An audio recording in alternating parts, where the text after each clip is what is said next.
things differently than I had ever done them before. What would that have looked like, and how would it have panned out at the end? Would I be dealing with the stuff that I'm dealing with today? And as we read, we're reading in 2 Samuel, and we're reading the David story. King David, his son Absalom comes and overthrows David. David runs.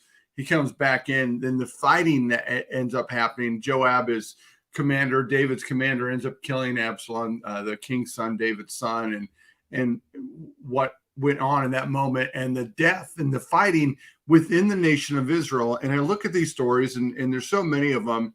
As we're going to get into the Kings, and we're going to see these stories of the Israelites fighting one another. They become this strong nation. They overthrow the Philistines. They finally defeat their enemy, and then they turn on each other.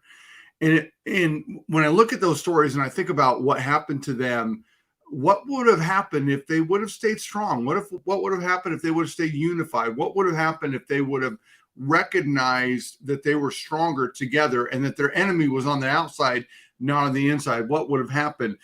Solomon would, he takes over, he creates the temple, does great things. His son comes up and does some horrible stuff, and the nation of Israel splits and never becomes one officially ever again. And we have the lost tribes of Israel and just things that happen. And, in our own life, that's the thing I think we need to ask ourselves. And let's talk about church for a second. What would happen right now, Life Church of Easton, folks?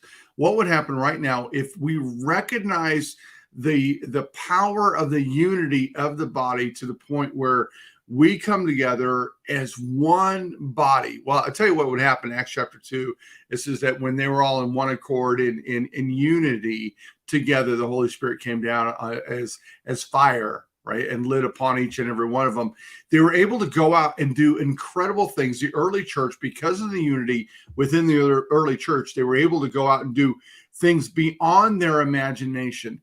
And that's what would happen if a church can get to that level, to recognize the enemy is on the outside. And the only way that I can truly fight the enemy is by coming together and being unified. Not arguing about paint colors, and not that we are, right? Not Life churches. We are blessed at this church to have that.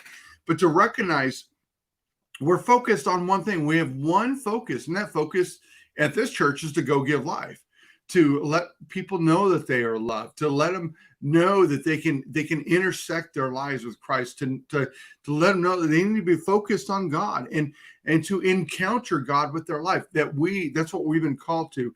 What would happen at this church, or what would happen in the churches of America or the world, if we were unified in that point, recognizing who the true enemy is, and that only together could we be strong?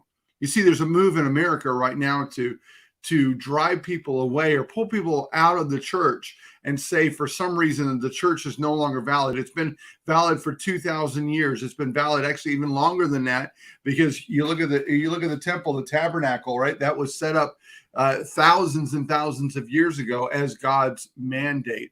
The church is still relevant today, and the church is relevant because we're unified. We need to be unified, one body. What would happen in our nation if the churches begin to rise and we're unified? And I'm talking about this church and the church down the street, which is a Baptist church, and the church down the street, which is a Lutheran church, and a church down the street that's a non-denominational. If we became one, realize we're not battling against each other. What we're battling against is the darkness that's out there. Guys, we're called to battle as one. What would happen if we became unified, all doing the same thing, praising God and letting others know about Jesus?